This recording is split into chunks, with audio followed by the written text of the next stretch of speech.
So Linux, it's out there. It's been out there for quite some time, and it's a beautiful thing. It really is. I don't have too many complaints about what Linux has done for the world, but that doesn't mean it's necessarily better than everything else. Better, as we've discussed before, is completely relative. We've done a series of articles and videos on why one operating system is better than another. So as a part of this series, I now will present to you, in conjunction with the article that was written, reasons why Microsoft Windows is better than Linux. And before you go off on me, remember, I've also recorded a video on why Linux is better than Windows.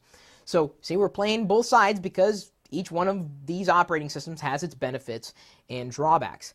And we've detailed 7 solid reasons why Linux is better than Windows. We've also now detailed 7 solid reasons why Windows is better than Linux, and that's what I want to talk about in this video today. If you want to know the exact 7 reasons that we've outlined, you can click the link in the description somewhere that should be floating in and around this video if you're not watching this video on the page for the itself.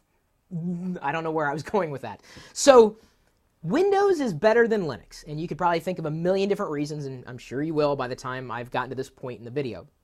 And the number one reason why Windows is better than Linux is that out of the box, Windows, it just works. And a lot of software that is relatively easy to use is available for Windows before it's available for other operating systems.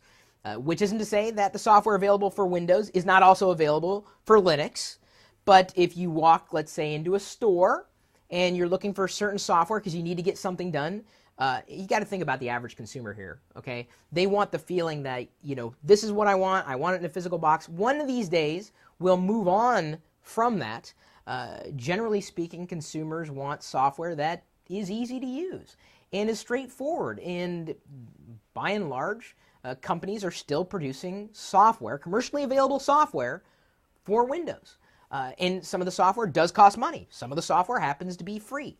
But bottom line is when you walk into the average store or you look for computers, let's say even online, and I'm not talking about the DIY stuff, because by and large, Linux is for that crowd. Windows users may not want to do a complete DIY from the ground up. They've got all the hardware assembled, that's fine, but Windows is a lot easier to deal with for people who may never have dealt with Linux before and are not developers, not programmers, not coders, not tweakers. They just want something to work. And, you know, a lot of the hardware drivers out there are written with Windows in mind. And when you wrap all that together, it just makes for a better package for consumers. Again, that's not to say that a Linux PC could not be born out of some company. I guarantee, you know, there are people selling and companies selling Linux PCs online. I'm throwing back here as if this is the internet. The idea, though, that for the average user today, and this may change, that's the thing you got to keep in mind, today, Windows is the leader. That's not to say that the person who's in the lead is the best. The company, the product that's in the lead, doesn't mean that it's the best. Best, remember, again, I got to remind you, is relative. But there's so many ways Windows is better than Linux. I've just outlined a few of them. You could agree. You could disagree. You know, either way, that's your opinion. You're free to share it. But I would encourage you to read both of the articles and watch both of the videos that I've done, not just this one. Because you've got to understand, this is a big world. And we're better off having both Windows and Linux in it rather than just one or the other. Think about that.